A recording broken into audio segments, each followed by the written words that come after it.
Assalamu alaikum. So, in the series of covering communicable diseases from K-Park, today we are at hydatid disease. बाकी सब videos will also be available inshallah in the same playlist. ये basically जानवरों से फैलने वाली disease है। होता क्या है कि इंटेस्टिनल टेप फॉर्म है जो कि डॉग्स के अंदर होता है, डॉग्स की फीसेस से फिर इंसानों के अंदर आ जाता है। ठीक है, तो डॉग शीप साइकिल के अंदर ये डिज़ीज़ मेंटेन रहती है। इसके बाकी कम्बिनेशन भी हो सकते हैं, जैसे डॉग गोट साइकिल हो सकता है, डॉग कैटल साइकिल हो सकता है, डॉग कैमल साइकिल हो सकता है। ठीक है, सो इसकी एजेंट फैक्टर अगर देखें तो ये टेपवर्म है, ग्रैनुलोसस और मल्टीलोक्युलारिस, ये इसकी दो वेरिएंट्स होते हैं इसके, क्या कहते हैं। अच्छा, अब इसकी जो चीज़ आई हुई है ना यूएचएस के अंदर, वो प्रिवेंशन एंड कंट्रोल है। हम पहले ट्रांसमिशन देखते हैं, एजेंट हमने देख लिया है, फिर ट्रांसमिशन को हम रोकने वाली चीज़ें भी प्रिवेंशन एंड कंट्रोल में लिख देंगे। डिसाइड्स जो कि चीज़ें इधर लिखी हुई हैं।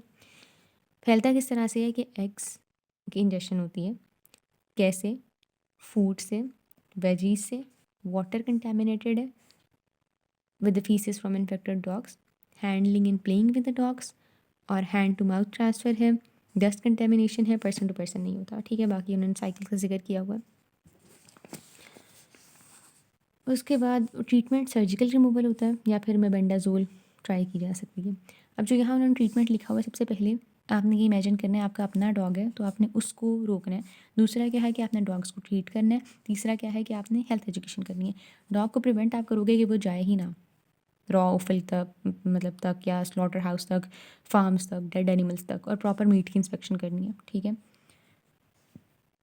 उसके बाद नेक्स्ट पॉइंट आ जाता है कंट्रोल ऑफ डॉग्स, कि आपने स्ट्रे डॉग्स को दूर रखना है, आपने डॉग की पॉपुलेशन को कम करना है, प्रॉपर रजिस्ट्रेशन सिस्टम या सर्विलेंस सिस्टम होना चाहिए डॉग का, based upon the periodic examination, और आइसोलेशन कर देंगे जो लग रहा है कि सस्पेक्टेड है, और प्रेजिंग मेंटल दी जा सकती है। हेल्थ एजुकेशन इसके अलावा आ जाती है बचर्स की, डॉग ओनर्स की, एनिमल ब्रीडर्स की, और शेफर्ड्स की।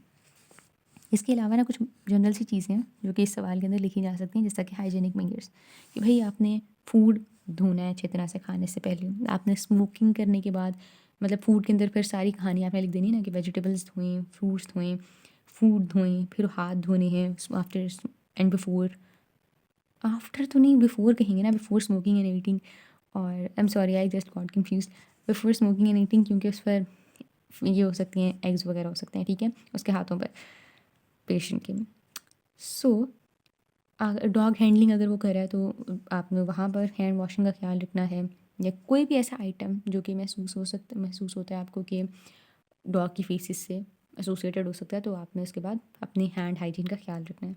इसके अलावा डॉग को आप प्रिवेंट करेंगे कि वो फेस लिक ना करे, वो वेजिटेबल एरिया में ना जाए, डॉग की डिजीज़ को कम करेंगे, उसे स्लॉटर एरिया की तरफ जाने नहीं देंगे, और बाकी आप वेट से कंसल्ट करेंगे।